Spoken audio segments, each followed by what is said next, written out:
This article is called The Worldview of Evil Spirits: Revolution, Evolution, Materialism, Nihilism, New World Order, and More by Linda Kimball.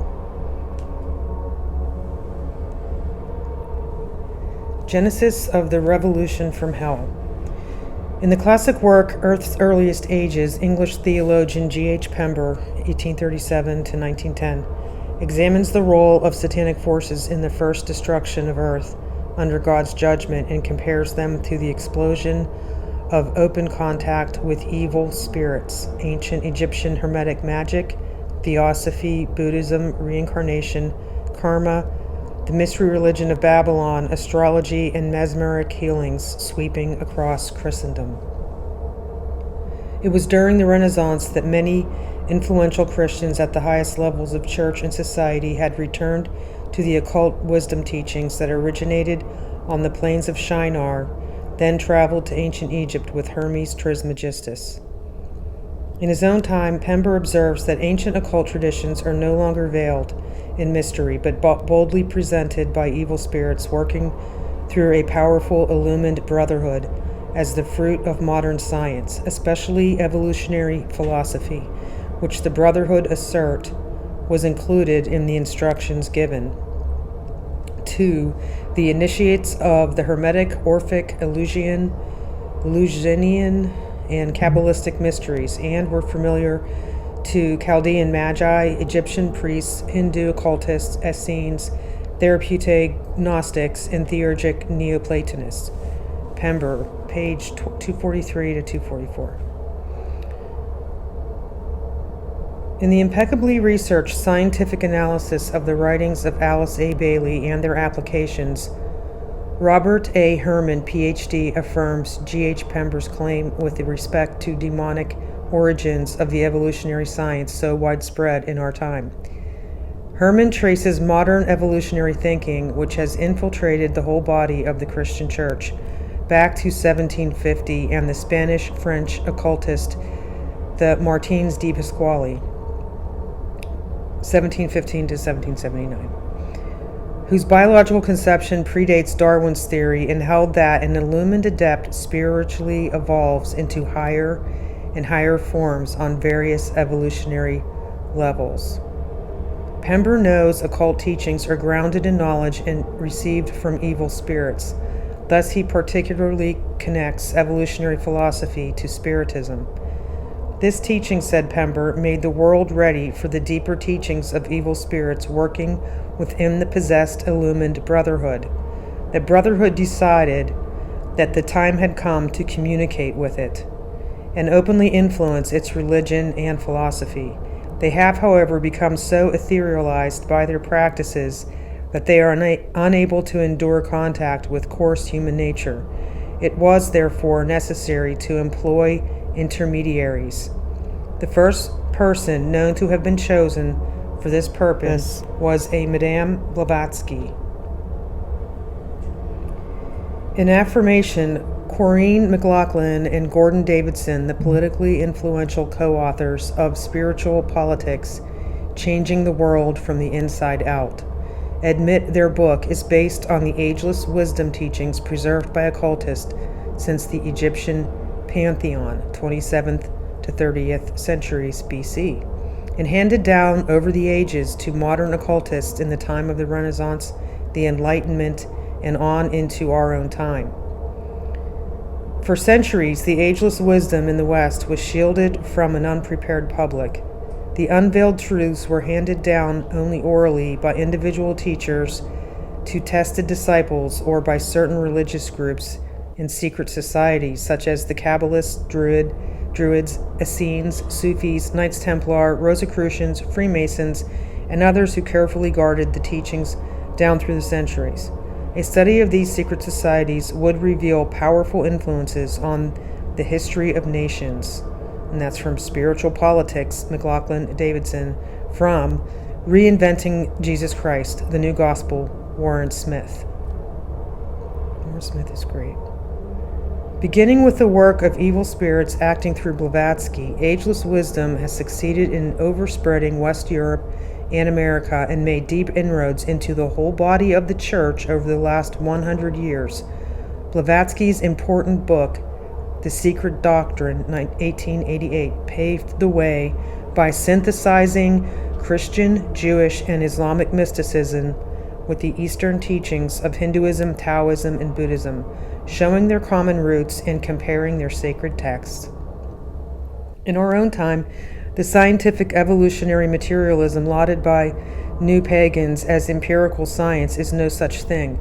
Evolutionary or animated matter is an experience given by evil spirits to certain men, such as Pierre Teilhard de Chardin. In Teilhard de Chardin, Trojan horse of Vatican II, heretic extraordinaire, Dr. J.P. Hubert concludes that Teilhard's materialistic evolutionary science is of satanic origin, based on Teilhard's admission of a mystical encounter. Teilhard describes his encounter. The man was walking in the desert when the thing swooped down on him.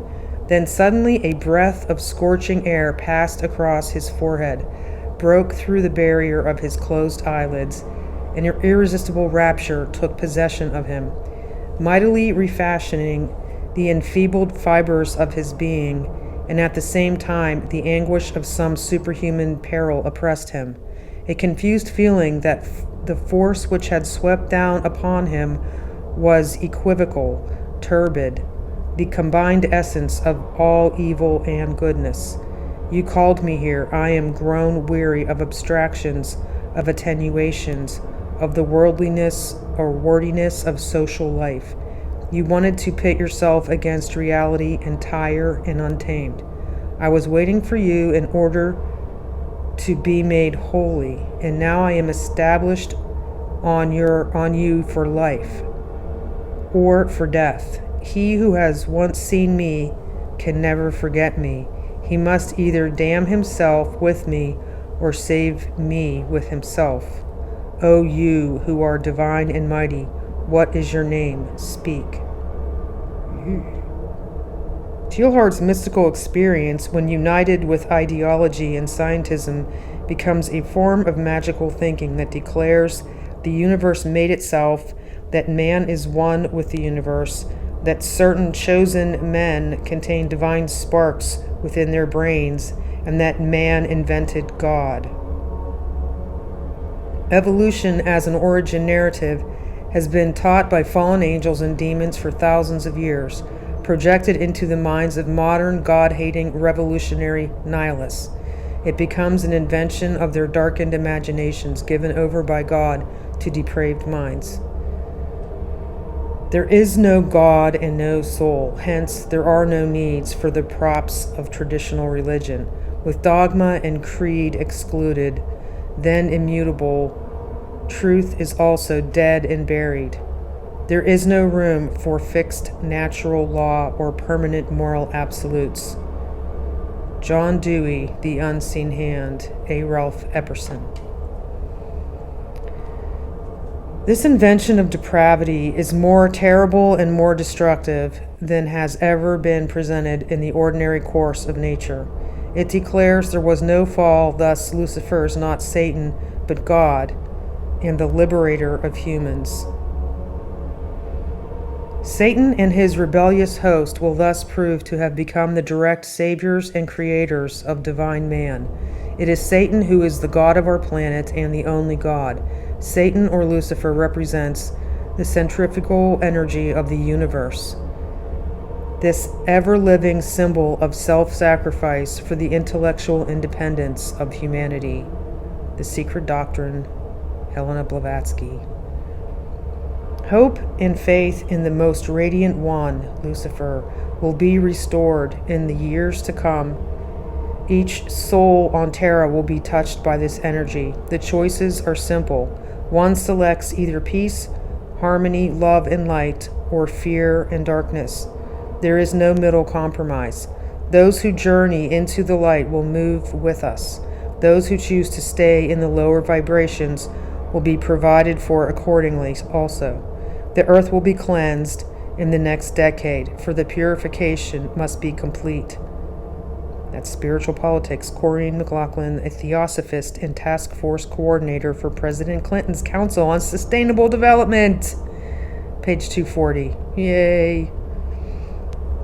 With his remarks grounded in the worldview of evil powers, Israeli philosophy professor Yuval Harari, one of the global transhumanism's chief gurus who claims he has no soul, irrationally posits that a new transcended man, AI-human hybrids, are inevitably going to take over the New World Order, and that those humans who refuse to join their minds with computer programs will be considered a useless class. Or even... or even useless people. Transhumanist theorist calls the AI unenhanced useless people. Wesley J. Smith, National Review. The ancient and modern worldview of evil powers always takes the form of idolatry, evolution, animated matter, nihilism, and nature worship, or celebration of created things such as self, matter, energy, and motion, as opposed to worship of the living personal creator who created everything.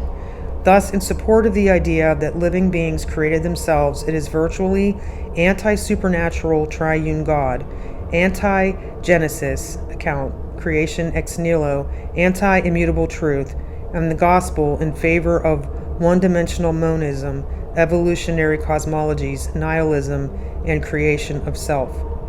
The modernized worldview of evil spirits is comprehensive. It says life emerged out of chemicals and man is not created in the spiritual image of God the Father, but is rather a soulless, mindless ex-ape of evolution. It says there is no reality, no right way, or wrong way to sin, no hell, no souls, and no divine judgment. In our time, the evolution and animated matter creed has so thoroughly replaced the living word, John 1:1, and the Genesis account in the consciousness of vast numbers of scientifically endarkened, it's a good word, endarkened instead of enlightened, endarkened men and women within and without the whole body of the Christian Church, that one of the leading evolution worshippers of our day, Professor S.J. Gould, describes scientism and evolution as the story of mankind that tells us where we came from, how we got here, and perhaps where we are going. Quite simply, it is science's version of Roots, except it is the story of us all. The religious nature of evolution theory and its attack on Christianity. John G. Leslie and Charles K. Palagi, Ph.D. Nihilism, denial of reality by evil spirits. Revolutionary pagan nihilists claim scientific neutrality as a general operating assumption. Two applications of modernist thought evidence this. Darwinism, anti-creation account, relentless change, relativism, an inverted exegesis that deconstructs and reduces man in the spiritual image of the Trinity to evolved ape. And second, deconstructionism, destructive criticism and critical theory. Along with evolution, deconstructionism is a form of nihilism that for more than 80 years has been spilling into and contaminating our moral and culture sustaining institutions, from seminaries and biblical scholarship to academia, law, media, arts, and politics, thence our minds individually and collectively. The origin of the neutrality principle is the Garden of Eden. Its father is the evil one who tempted Eve to approach the question of eating from the forbidden tree in a neutral, unbiased fashion. The evil one slyly suggested she adopt a neutral position in order to decide who was right, God or the snake. Like pagan nihilists of our own age, Eve doubted, therefore rejected God's word as authoritative and conclusive. As a true neutralist, she determined for herself which choice to take. What is communist totalitarianism and/or New World Order? Using the former Soviet Union as an example, early conservative intellectual Frank Myers describes communism as the state form taken by a pagan materialist faith determined to rule the world. Communism, or neo-pagan scientific materialism, is the final synthesis of all heretical tendencies that have pervaded Western civilization for many centuries. It is pagan scientism, of which communism is the culminating hubris of the Promethean man who reaches out for the world and means to remake creation. It is scientism gone political. In conclusion, New World Order systems such as communism and transhumanism's totalitarian system are of the ancient worldview of evil spirits. New World Order, ancient plan from Atlantis. In his well-researched book, New World Order, the Ancient Plan of Secret Societies, William T. Still reveals an ancient plan that has been hidden for centuries deep within secret societies. The capital P plan originated in pre-flood Atlantis and is designed to bring all of mankind under a single world government, a new world order. This plan is of such antiquity that its result is even mentioned in the Bible. The rule of the Antichrist, mentioned in the Revelation of Saint John the Divine. Still quotes Luciferian Mason Manly Hall, who claims that a super secret society superior to the Masonic order was the backbone of not only the ancient civilizations of Greece and later Rome, but also the civilizations of Islam and the Mongol empires. Hall calls this super secret group the Order of the Illumined Ones, the Order of the Quest, or the Order of the Ancient Philosophers. Illumination is mystical inspiration from the demonic realm, invoked by the performance of occult rituals. Among occult rituals, there is, for example, ritualistic human sacrifice, use of substances such as DMT, peyote cactus, LSD, and tantric Kundalini yoga. The very popular Tantra Kundalini yoga is based on the occult chakra system, which teaches that universal evolutionary energy, the Kundalini Shakti, the supreme power, serpent power, is coiled at the base of the spine and flows through human beings and all of creation, uniting everything above and everything below, as above so below, thus acknowledging divinity in all things and certain people. Through strenuous yoga and other occult techniques outlined in ancient and modern texts, Kundalini Shakti uncoils and rises through 7 chakras or power centers within the human body. During so-called Kundalini arousal, which may last for months or even years, protracted insanity and demonization must be endured. In the words of power yogi Muktananda, I was assailed by all sorts of perverse and defiling emotions. My breathing became disturbed. My abdomen would swell with air. My mind was sick with fear. My thoughts became confused, meaningless. My limbs and my body got hotter and hotter. Then I felt a searing pain. I wanted to run away, but my legs were locked tight in the lotus posture. Then a moon-like sphere came floating in. It struck against my eyes and passed inside me. I was terrified, but still locked in the lotus posture, with my head forced down and glued to the ground. I started to make a sound like a camel, which alternated with the roaring of a tiger. I went completely insane and jumped and hopped like a frog, while my limbs shook violently. Later I learned that this was a hatha yoga process effected by the goddess Kundalini in order for her to move up through the spinal column into the Shashrana, upper psychic center. Play of Consciousness by Swami Muktananda. Wow. With continued practice, surrender, and preparation, one day the Kundalini current possessing demon reaches full voltage, and there will no longer be any one home but an unholy spirit, the source of illumination, residing in an empty shell of a body. The moment of power transfer had come. Muktananda, adept of Nityananda, was about to make the timeless journey of the power yogi. the Siddha. But it required the catalytic power of the Master Guru, Nityananda, who was God to Muktananda, therefore worthy of worship as the supreme deity. The voyage of consciousness prized by the ancients would split Muktananda, I don't know if I'm saying that right, into fragments. Sometimes his body would writhe and twist like a snake, while a hissing sound would come from inside him.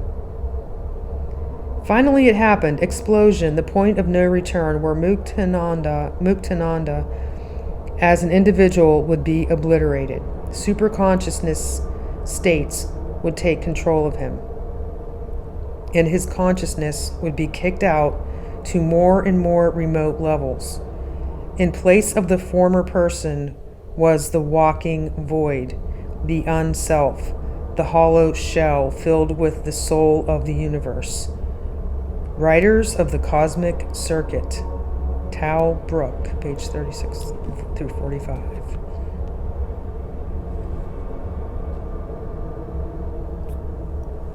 According to Hall, the Illumined Brotherhood is a separate race born of a second birth. By this second birth, man is born by enlightened intelligence out of nation and out of race into an international nation and an international race.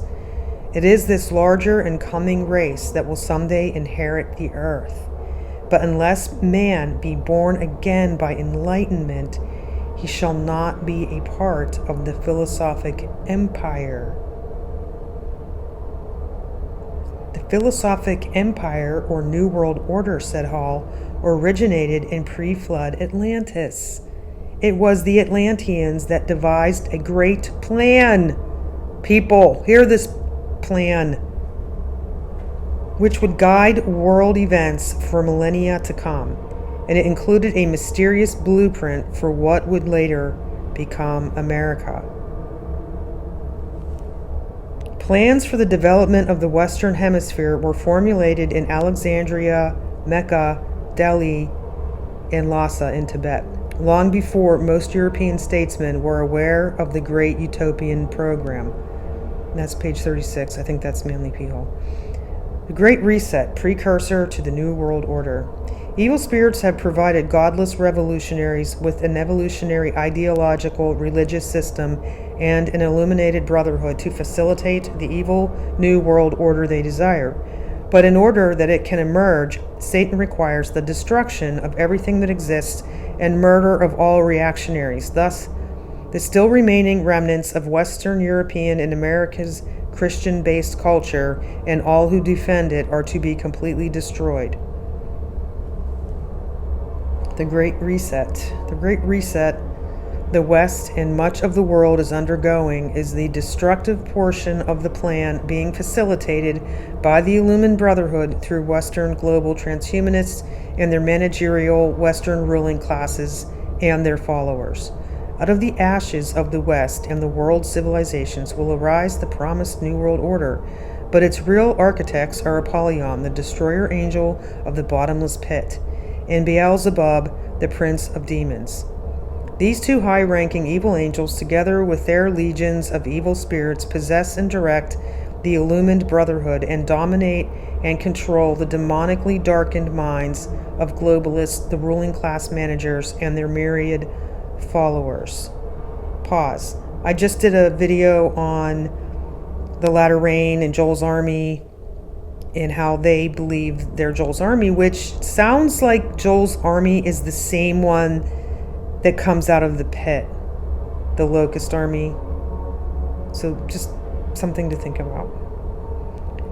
As it was in the days of Noah. In conclusion, the evil New World Order is destined to be a living hell on earth under the complete control of the Antichrist and evil spirits.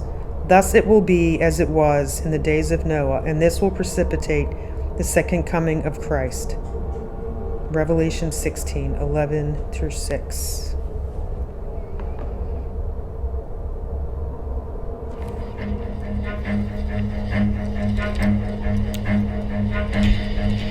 Run.